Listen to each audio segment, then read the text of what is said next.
The International Criminal Court vows to continue its preliminary examination into President Rodrigo Duterte's alleged crime against humanity, despite the Philippines' withdrawal from the tribunal. Senators urge Manila Water to compensate customers who were affected by the water shortage. Pag-asa decommissions destructive tropical cyclone names that entered the country in the previous years.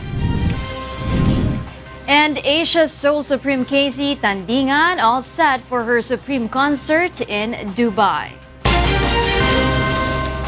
Good evening. Petitioners opposing the Philippines' withdrawal from the Rome Statute of the International Criminal Court still hopes for a positive ruling by the Supreme Court. The High Tribunal, however, still has not reached a decision on the said case. May Bermudez tells us why. The Philippines is not yet off the hook. The International Criminal Court, or ICC, will continue its probe on the Philippine government's drug war, which allegedly has resulted on incidents of extrajudicial killings due to police anti-drug operations across the country. ICC prosecutor Fatu Bensouda has stated that despite the country's formal breakup from the tribunal, the government is still tied with the ICC's jurisdiction in the periods when the Philippines was still a party to the ICC. The preliminary examinations rooted from the complaint of Attorney Jude Sabio due to alleged extrajudicial killings in the conduct of the government's drug war under President Rodrigo Duterte's administration. But petitions asking to nullify the withdrawal still hang in the Supreme Court.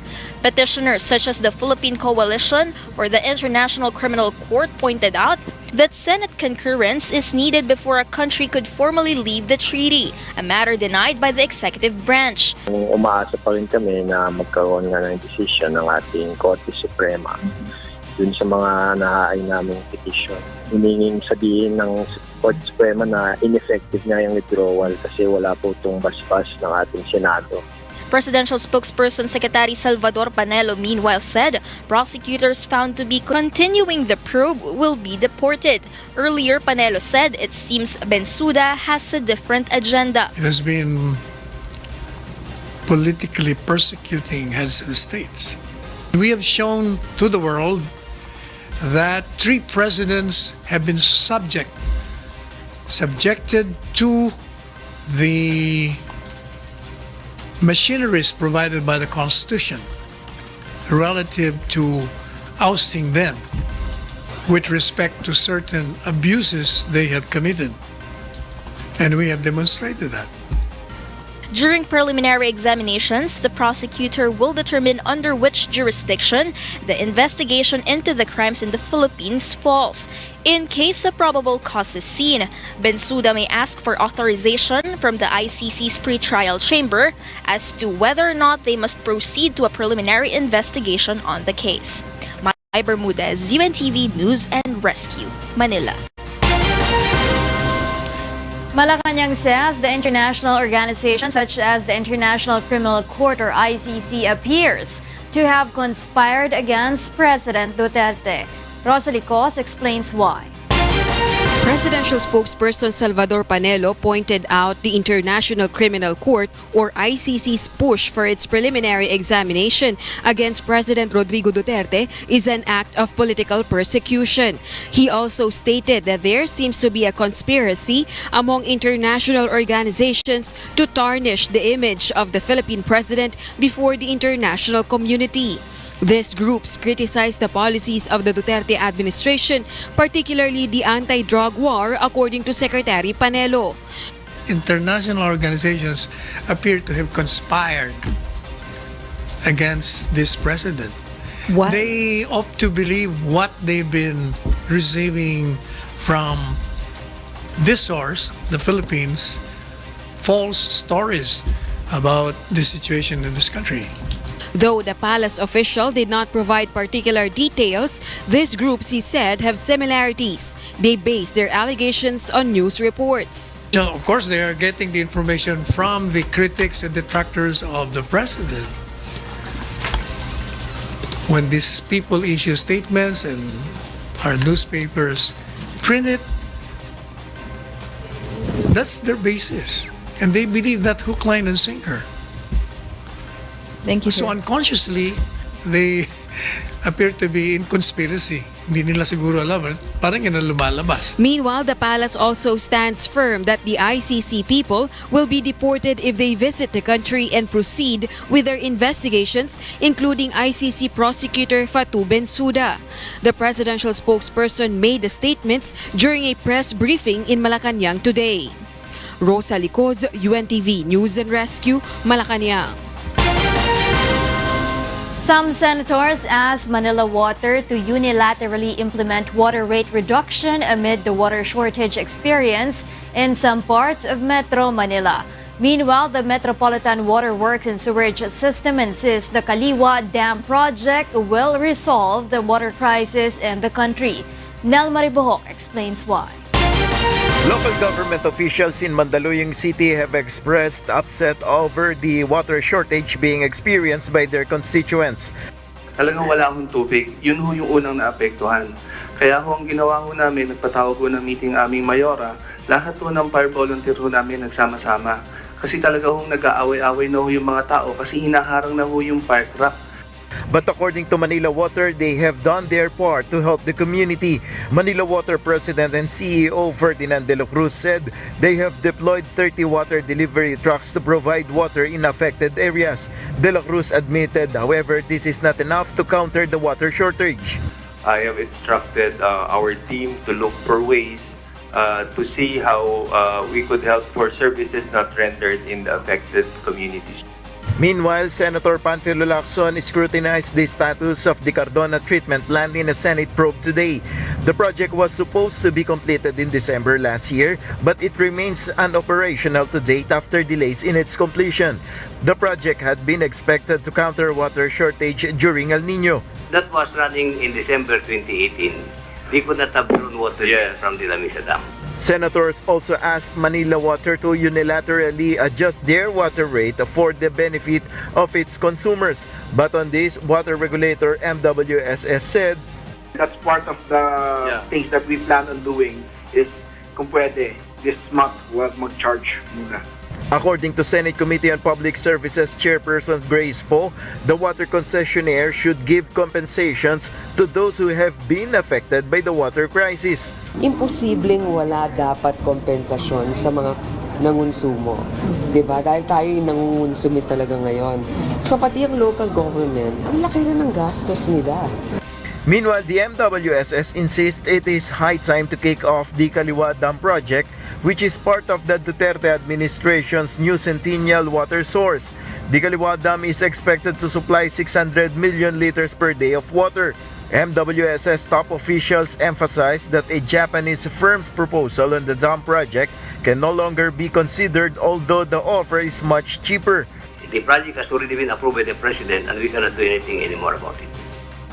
The Kaliwa Dam project is China-funded. Nel Maribohok, UNTV News and Rescue, Senate of the Philippines.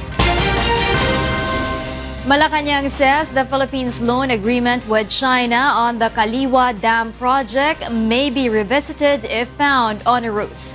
The issue stemmed from the reports that the proposal of a Japanese firm on the particular dam construction is better and cheaper than that of the loan agreement with China.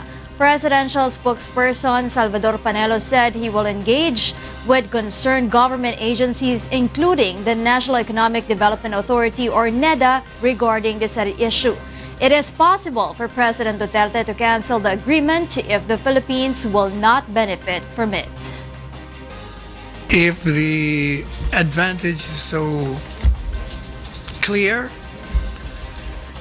if it is true that the Chinese proposal is onerous, I think we should look into it.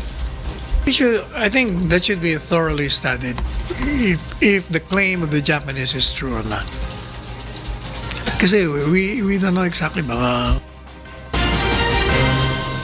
Giving names to tropical cyclones that enter the Philippine area of responsibility is significant according to Pag-asa.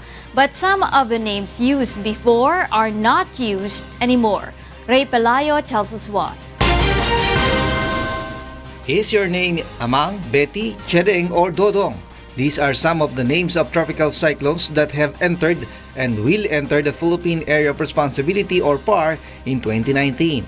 When did the country's naming of tropical cyclones begin? The Philippine Atmospheric, Geophysical and Astronomical Services Administration or PAGASA started the naming of tropical cyclones in the 1960s. They were all feminine names then and usually ended with the letters N and G.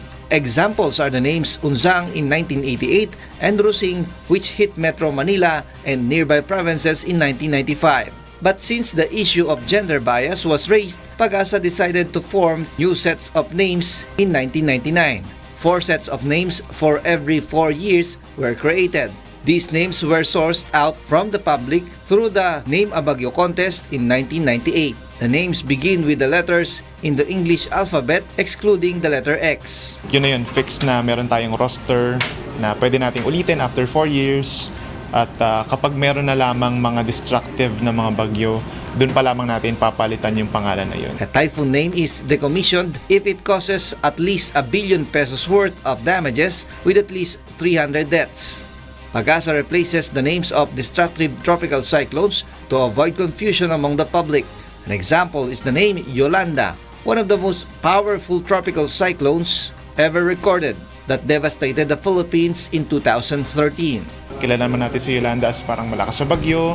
So kahit papano, for record keeping, meron tayong pagkakakilanlan or identity ng isang bagyo. Around 19 to 20 tropical cyclones enter PAR each year.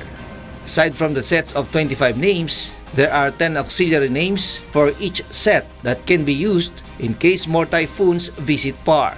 The public may suggest names to PAGASA. At most 3 syllables, at most 9 letters, at saka dapat hindi yung parang offensive na mga names at hindi natin i-associate sa mga kilalang personalidad. Ray Pilayo, UNTV, News and Rescue, Quezon City. Comics and graphic narratives capturing the experiences of migrants and refugees are currently on display in an exhibit in Beirut. Nina Armilio has this report. In Transit, Displacement and Seeking Refuge as Seen Through Comics is a collection of images and comics that highlight 350 artworks by 37 artists from 12 countries, including Syria, Germany, and Egypt. For the artists and the curator, the comics are testimonies to day-to-day survival alongside the struggle to find a sense of normalcy and stability and a place to call home. The event uses illustrations to tackle the problems migrants and refugees face, their fears during their journey, the racism they sometimes experience in host countries, and the positive encounters they run into, said exhibition curator and organizer Lina Gaibe.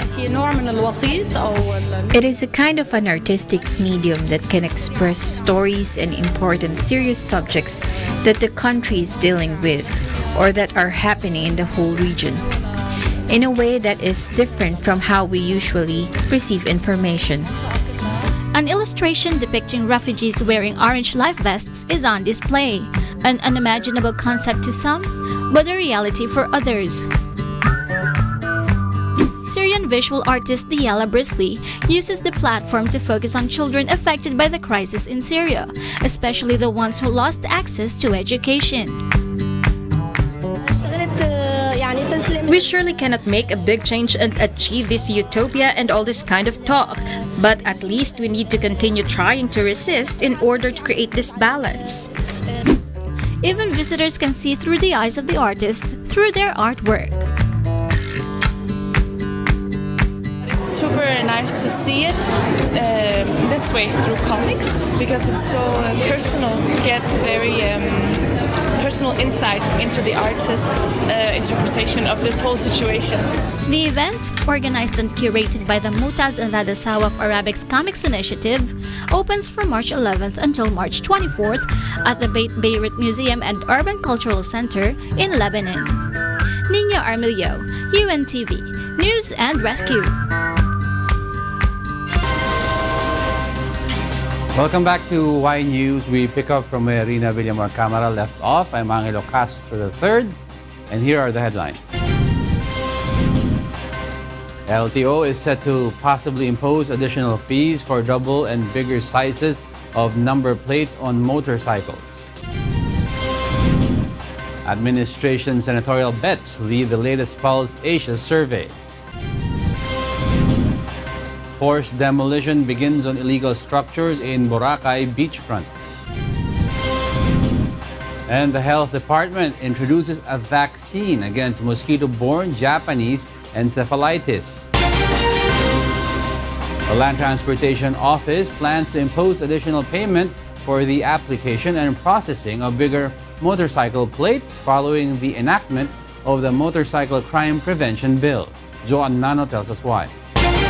The Land Transportation Office, or LTO, is fast-tracking the creation of the Implementing Rules and Regulations, or IRR, of the newly signed Motorcycle Crime Prevention Act. Under the law, bigger motorcycle plates will be placed on the vehicle's front and rear sides to be more readable. And with the adjustment in the plate sizes, the LTO plans on charging more on applications for the bigger plates. The LTO has yet to decide how much to charge. Siguro kung meron mga adjustment, no? In fact, ang siningil sa kanila, yung halaga ng plakang maliit na isang plaka lang, no? Maaring kung may ibang requirements na idadagdag, may reasonable adjustment.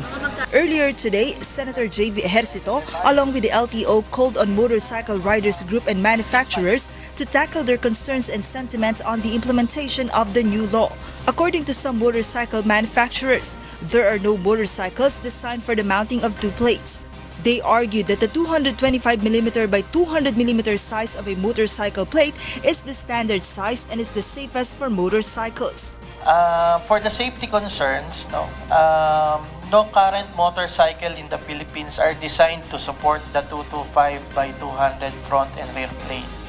So, for us manufacturers, hindi po namin magagaranti yung safety dahil kailangan po natin mag-modify.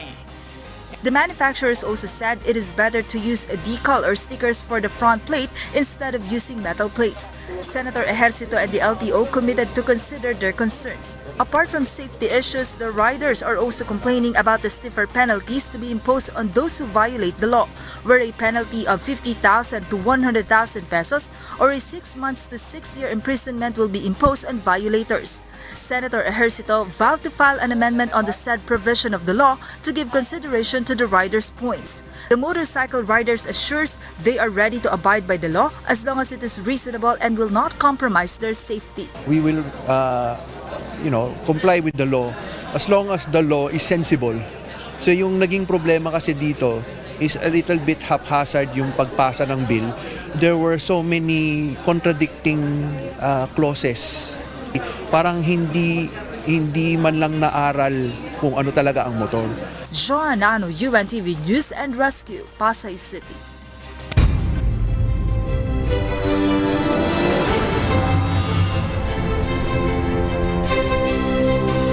The administration's senatorial bets lead the recent Pulse Asia Survey 2019 senatorial survey, while the ranks of some opposition senatorial candidates improve. Grace Casin tells us why. Senator Grace Poe and Cynthia Villar remain to be public's first and second choices based on the latest senatorial survey recently conducted by Pulse Asia. Bongo and Sani Angara Jr. improved to rank 3 to 5. According to presidential spokesperson Salvador Panelo, President Rodrigo Duterte's endorsement for Go has been beneficial. Well, given the fact that he's very visible, I'm not surprised why he's within the top 3. He's very visible. Lito Lapid remains at rank 3 to 7 while Pia Cayetano's rank moves downward to 5 to 7. Ronald Bato de la Rosa, who was at the bottom of the rankings in January, went up to 5 to 8. He is followed by Nancy Binay, Mar Rojas, Bong Revilla Jr., Amy Marcos, Coco Pimentel, Jingoy Estrada, and Francis Tolentino.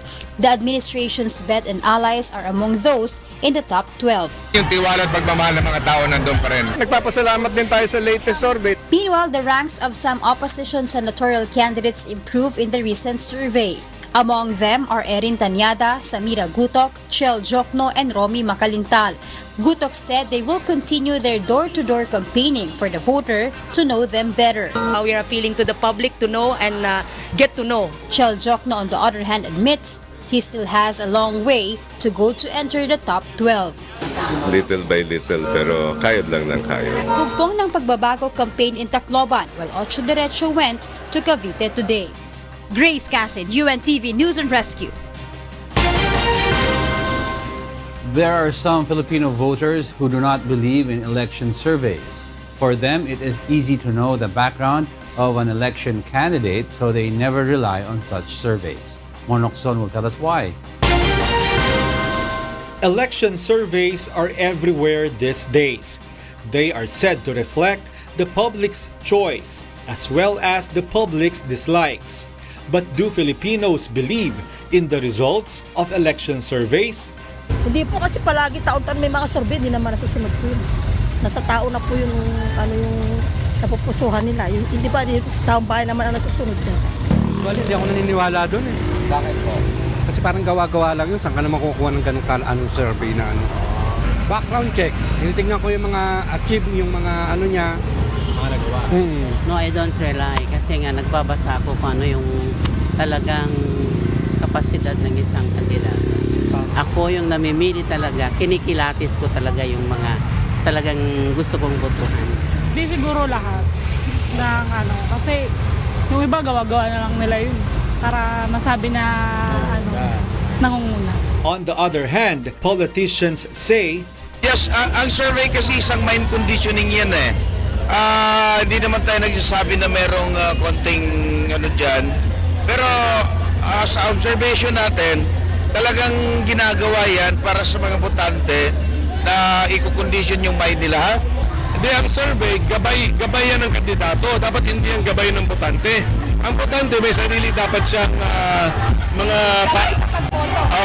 ang botante may gabay sa kanyang pagboto kung sino yung gusto niyang pagtiwalaan ng kanyang boto. Well, sa aking pananaw, dapat binabawal ng nilalabas yung survey kasi basis yan ng mga kandidato paano magplano ng kanilang kampanya. Maaring guide nila yan pero hindi yan ang tunay na resulta na magiging survey nila. Ang inaasahan namin sa taong bayan ay matalino sila sa pagboto. According to Professor Moy Tayaw, a political analyst, it is important for the public to understand why surveys are conducted. Tayaw said, a survey is done to know the public's pulse and not to dictate who will win the election. Candidates use surveys to know if they are strong or weak in certain areas and to boost their campaign strategies. Tayaw also pointed out the public must understand there are times when surveys fail. If we observe the Filipinos' voting behavior, the social weather stations and Pulse Asia see and anticipate the rankings of senatorial and presidential candidates. SWS exit polls in the National Capital Region in 2004 showed that former President Gloria Macapagal Arroyo led by 14%.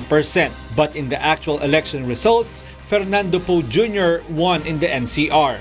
And in the 2013 election, a survey firm predicted that Senator Grace Poe would be in the 8th or 12th place. But it turned out that Poe was number 1 in the election result. Ang mga survey ay useful pa din at least as an indicator where a candidate running for senator is placed. Tayaw emphasized surveys are not stable. They can show who is leading today, but rankings may change the next day. Tayaw also believes it is better for survey firms to increase the number of their respondents because the Philippines is an archipelago. Unlike the United States, he said, where the pulse of the public is easily identified. Walay tayo at iba't iba ang pananaw ng mga mamamayan kung magpupunta ka sa iba't ibang rehiyon at iba't ibang probinsya. Iba-iba ang pulso dyan at iba't iba ang tendencies dyan. Remember, voters must not rely on and be dictated by surveys. It is best to choose the right candidate based on their platforms and what they can do for the Filipino nation. Mon Hokson, UNTV News and Rescue. Several local executives in Laguna and Batangas deny involvement in illegal drug trade. This after being included in President Rodrigo Duterte's recently released narco list. Mirasol Abogadil will tell us why. In Laguna, Bai Mayor Bruno Ramos expresses dismay as he is included again on the list of politicians alleged as being involved in illegal drug trade in the country, or the so-called narco list. It can be recalled that President Rodrigo Duterte released an updated narco list last week, which included local chief executives. Mayor Ramos said despite not being a candidate in the coming May elections, he still wants to clear his name. Unang-una, ako'y 76 years old na at ako'y naatake pa sa puso. At ako'y nawala na sigla naman kulang sa bayan dahil nga po sa parating sa akin na ako ay protector ng droga.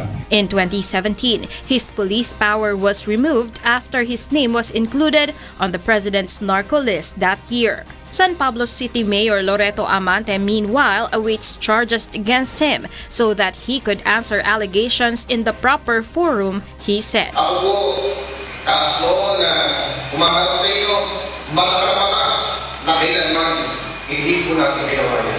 In 2017, the name of his father, former San Pablo City Mayor Vicente Amante, the incumbent city administrator, was included on the narco list. Even Los Baños Mayor Cesar Perez expressed sentiments after finding out he is also included on the list of so-called narco politicians. He also calls on the president to not easily believe reports against him. Sa mahal nating Pangulo, Rodrigo Duterte, sasabi ko lang po sa inyo, hindi po totoo ito. Ito po ay gawa-gawaan lamang. And in Batangas, Lemery Mayor Eulalio Alilio denied being involved in illegal drug operations.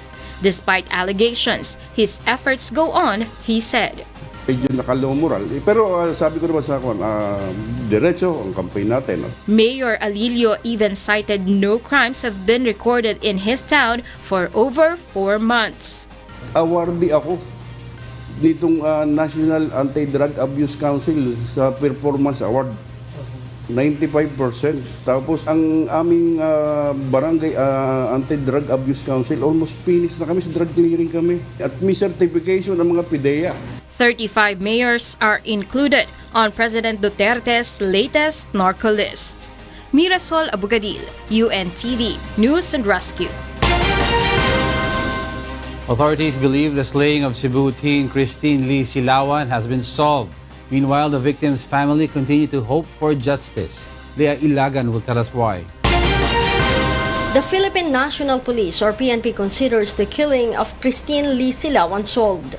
This after the National Bureau of Investigation or NBI captured the prime suspect in the case and identified the suspect's 2 cohorts, according to PNP spokesperson, Police Senior Superintendent Bernard Banak. Nagkaroon na ng filing of murder charges laban sa suspect na nahuli ng NBI at ito nga ay naisagawa kahapon at mayroon pang mga posibleng 2 pang suspects na may kaugnayan sa kasong ito kaya't patuloy ang pagsuporta ng Philippine National Police.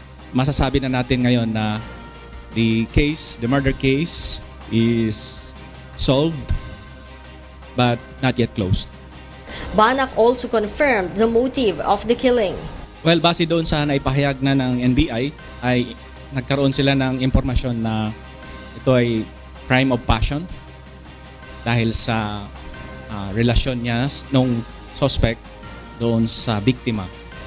Subalit hindi naman titigil doon ang investigation team. Of course, titingnan pa rin diyan lahat ng posibleng anggulo ng investigasyon.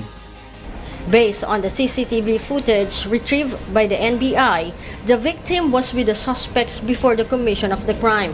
It is believed that the suspect killed Silawan between 6 and 7 in the evening. Based on the Facebook chats, they were the victim and the PO are there to meet. Parang may binigay siya na items of teddy bear at saka cellphone. Yung ka-chat niya sa Facebook, i-assume namin na siya yun. Kaya nga we are still determining whether isa ba lang yung tao na yun. The Silawan family still hope they will get justice in the brutal killing of Christine. The PNP spokesperson also confirmed that Jonas Bueno is no longer a suspect in the Slay case. However, Bueno remains as the prime suspect in the killing of a farmer in Danao, Cebu last January. Leia Ilagan, UNTV, News and Rescue, Cam Krame. The Boracay Interagency Rehabilitation Management Group begins today the demolition of illegal structures of establishments that continue to violate the easement rule on Boracay. Vincent Arboleda will tell us why. Demolition workers of the Boracay Interagency Rehabilitation Management Group began dismantling the structures of a resort on Boracay Island on Tuesday. The structures are considered illegal based on the prevailing easement rule on the island. According to General Manager Natividad Bernardino, Boracay Plaza Resort was issued an ultimatum by the agency but the resort refused to follow the order. Out of the 10, ito na lang yung hindi gumagalaw. And there's no intention at all of doing voluntary demolition. The rest have complied, completely complied. Others partially, nagtutuloy-tuloy pa rin. So, ayun, kaya we were forced to do the demolition ourselves. On April 27, 2018, an order to undertake voluntary demolition was issued to Boracay Plaza and other establishments on the island found to be violating the easement rule. A closure order was also issued to the resort on February 24, 2019, after it was found operating despite its non-compliance. The 15-day ultimatum to self-demolish was then issued to Boracay Plaza on March 4, but the resort still failed to follow the deadline, which led to the agency's forced demolition of the resort's illegal structures today. Authorities also conducted an inventory of properties to ensure that no equipment will be lost during the demolition. According to GM Bernardino, only the illegal structures encroaching upon the 30-meter beach easement and the 12-meter road easement will be demolished and not the entire establishment. Meanwhile, other resorts and establishments who were also given the ultimatum by the agency continue to self-demolish their illegal structures. It's to their interest and advantage if they finish it the soonest possible time so they can start operating at ma-recoup na nila yung kanilang capital expenditures and losses during the closure. Under the Boracay Island easement rule, no structure should be built upon the 25 plus 5-meter beach easement which starts from the shoreline. A 6-meter setback from the center of the road was also implemented as part of the rehabilitation process. All land within the 25 plus 5-meter beach easement and the 12-meter road easement are declared as state-owned and should not be encroached upon by private individuals. Bernardino said the Boracay Interagency Rehabilitation Management Group will continue to monitor the demolition process to make sure all establishments will follow the easement rule on Boracay. Vincent Arboleda, UNTV News and Rescue, Boracay. The Department of Health will introduce the Japanese encephalitis vaccine in the country this month. Aiko Miguel will tell us why. The Department of Health or DOH is set to launch the use of the Japanese encephalitis or JE vaccine in the Philippines this March.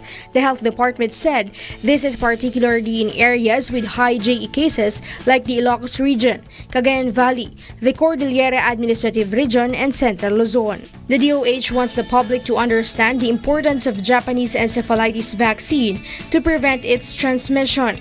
Japanese encephalitis, a mosquito-borne viral disease, is the leading cause of viral encephalitis or inflammation of the brain. The JE virus is transmitted by Culex mosquitoes that breed in water pools and flooded rice fields. People who live close to rice fields and pig farms are at a high risk. Children get affected the most. If Japanese encephalitis is not prevented, it can rapidly progress to severe encephalitis or infection of the brain, which may eventually lead to death. The symptoms of Japanese encephalitis include flu-like symptoms, which include a sudden onset of high fever, chills, headache, and tiredness. According to Health Secretary Francisco Duque III, the Philippines is one of the 2 countries which do not include vaccination against Japanese encephalitis in their national immunization program. The DOH said the JE vaccine had been pre-qualified and approved by the Food and Drug Administration or FDA is now available in the Philippines. The DOH also calls on the public to get vaccinated against Japanese encephalitis. Based on DOH records, from 122 Japanese encephalitis cases in 2016, the number of cases doubled in 2017 and further increased in 2018. Aiko Miguel, UNTV News and Rescue, Manila. Up next on Y News. New Zealand Prime Minister Jacinda Ardern urges people not to give mass shooter notoriety. New Zealand mosque survivor who lost his wife in attack forgives the shooter. And two Iraqi brothers shine as pro soccer stars in Mexico after a period of exile. And those are the reasons behind the story in the second part of our newscast. Y News returns with William Theo. I'm Angelo Castro III. Good evening.